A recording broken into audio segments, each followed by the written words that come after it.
आप सभी दर्शकों को हृदय से नमस्कार। दोस्तों, मैं दीपक कुमार आप सबों का पुनः अपने राजनीतिक, सामाजिक और समाचार के मंच पर हार्दिक अभिनंदन करता हूं।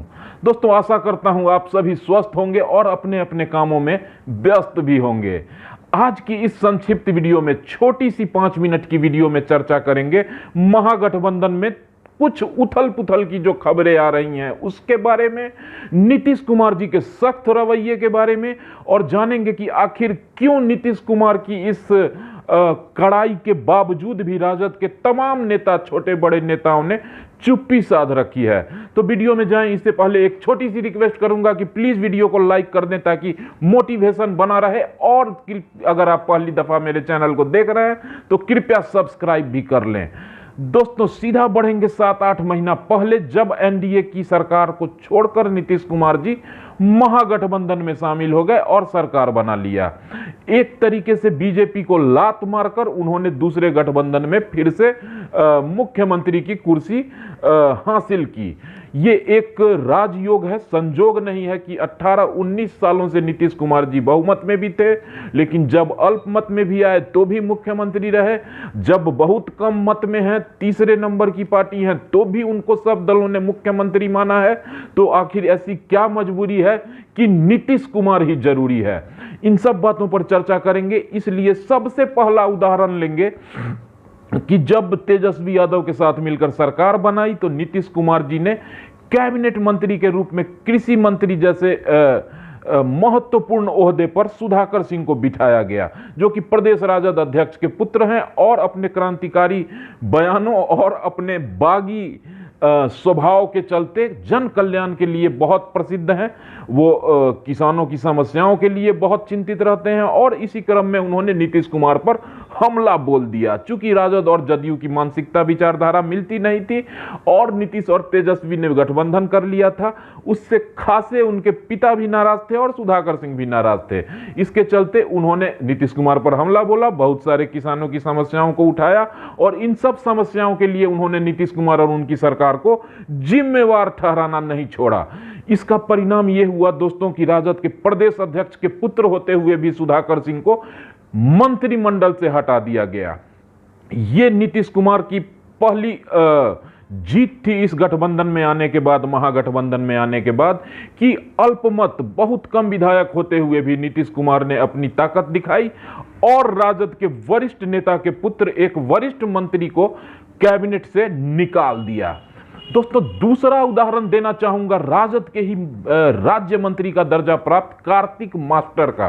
ये कार्तिक मास्टर भी भूमिहार समाज से आते हैं और ये छोटे सरकार के नाम से प्रसिद्ध अनंत सिंह के बेहद करीबी माने जाते हैं। वैसे इन पर कुछ कानूनी आपराधिक मुकदमे चल रहे थे, जिसका जिक्र उन्होंने अपने चुनावी हलफनामे में किया हुआ था। कार्तिक मास्टर ने अपने ऊपर लगे आरोपों का जिक्र अपने हलफनामे में कर दिया था कि मुझ पर ये आरोप हैं, ये सजाएं हैं, ये है, वो है, सब कुछ किया हुआ था। फिर भी जिस दिन इस मुकदमे में सुनवाई शुरू होने के पहले नीतीश कुमार का प्रेशर बनता है और कार्तिक मास्टर को भी मंत्रिमंडल से निकाल दिया जाता है। ये गठबंधन में आने के 2-3 महीने के भीतर 2 मंत्रियों का विकेट गिर चुका था, सिर्फ नीतीश कुमार जी के सख्त रवैये के कारण।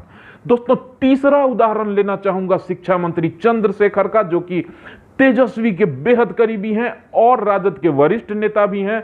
शिक्षा जैसे बड़े विभाग को इनको दिया हुआ है, इसका मतलब ये लालू यादव के भी बेहद विश्वास पात्र हैं। लेकिन शिक्षा विभाग में अपर मुख्य सचिव के रूप में एक चर्चित IAS officer, senior IAS officer, secretary level के आईएएस ऑफिसर के पाठक को बिठा दिया गया। शायद उनको इसलिए शिक्षा विभाग में बिठाया गया कि वो मंत्री जी और उनके नजदीकियों पर नजर रख सकें और कुछ इधर उधर के कार्य न हो। जैसा कि लोगों ने अंदाजा लगाया है कि के पाठक ने शिक्षा मंत्री चंद्रशेखर के सभी आदेशों की सभी फैसलों को रोकना शुरू किया, कोई भी फाइल आगे नहीं बढ़ाई, ट्रांसफर पोस्टिंग में बाधा बनने लगे और इस कारण चंद्रशेखर के पाठक पर उखड़ गए।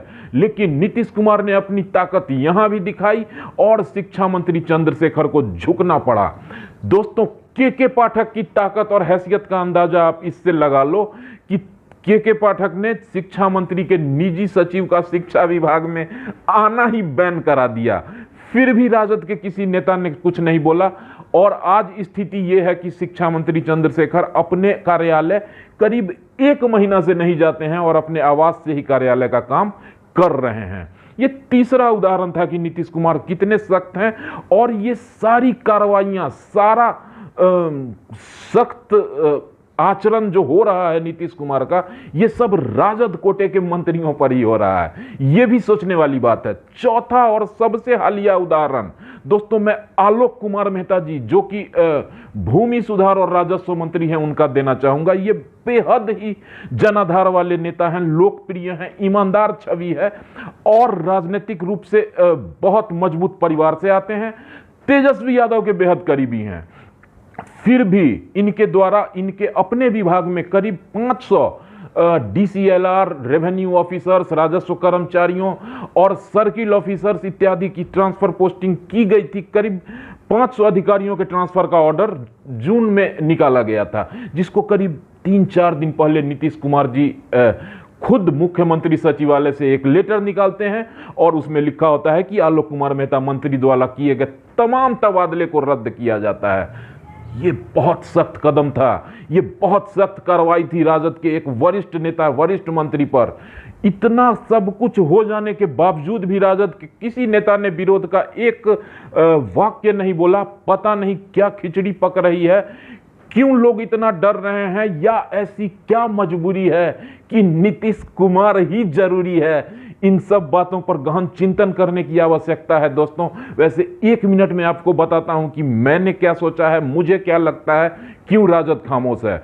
दोस्तों सबसे बड़ी बात ये, एक और उदाहरण भूल गया देना कि तेजस्वी यादव जी के विभाग जो कि पथ निर्माण और स्वास्थ्य वगैरह है, इसमें भी कुछ ट्रांसफर पोस्टिंग पर मुख्यमंत्री जी ने रोक लगा दी थी।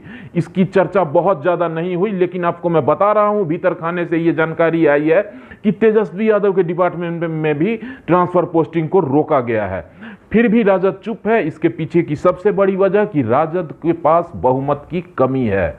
दोस्तों तेजस्वी यादव भी खूब अपने चाचा को पहचानते हैं कि इनको कोई उपाय मिले तो ये अभी मेरे को छोड़ के वहां चले जाएंगे। लेकिन चूंकि भारतीय जनता पार्टी ने स्पष्ट रूप से, खासकर केंद्रीय गृह मंत्री ने कहा है कि नीतीश जी के लिए मेरे दरवाजे बिल्कुल बंद है भाजपा के, तो अब भाजपा तो कोई ऑप्शन रह ही नहीं गया। अब नीतीश किधर जा सकते हैं? किधर भी नहीं जा सकते। नीतीश के पास सिर्फ एक ही उपाय है कि सिर्फ इस तरह के एक्टिविटीज करो, इतनी कड़ाइयां करो कि गुस्सा में आके राजद खुद मेरे से नाता तोड़ ले। राजद अलग, नीतीश जी अलग और भाजपा अलग, सरकार किसी की नहीं बनेगी और 2 साल पहले चुनाव बिहार में हो जाएं। ये भी एक मंशा हो सकती है नीतीश कुमार की, चूंकि जैसा कि बताया जा रहा है कि राष्ट्रीय जनता दल से गठबंधन करने के बाद नीतीश कुमार की लोकप्रियता में भारी गिरावट दर्ज की गई है। ऐसा कुछ सर्वे ने दिखाया है, कुछ चैनल वालों ने दिखाया है, और इससे नीतीश कुमार अपनी छवि को लेकर खासे परेशान रहते हैं। इधर तेजस्वी यादव भी चार्ज शीटेड हो चुके हैं, उनके ऊपर भी जेल जाने की तलवार लटक रही है। इन सब बातों से चिंतित नीतीश कुमार जानबूझकर ऐसी एक्टिविटीज कर रहे हैं कि राजद उनसे नाता तोड़ ले। लेकिन राजद है कि कुछ नहीं बोल रही, इनके सारे सख्त कामों को, इनके ऑर्डर को, इनकी प्रताड़ना कह लें मंत्रियों को, इन सब को चुपचाप सह रही है और सरकार में बनी हुई है।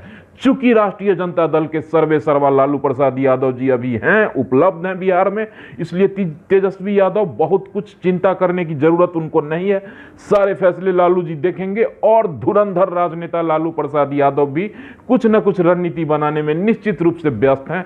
बहुत जल्दी ही कुछ न कुछ बड़ा खेला होने वाला है बिहार में। प्रस्तुति अगर अच्छी लगी तो सूचित जरूर करना, अपना ख्याल रखना और मुझे भी दुआओं में याद रखना। Take care and good bye.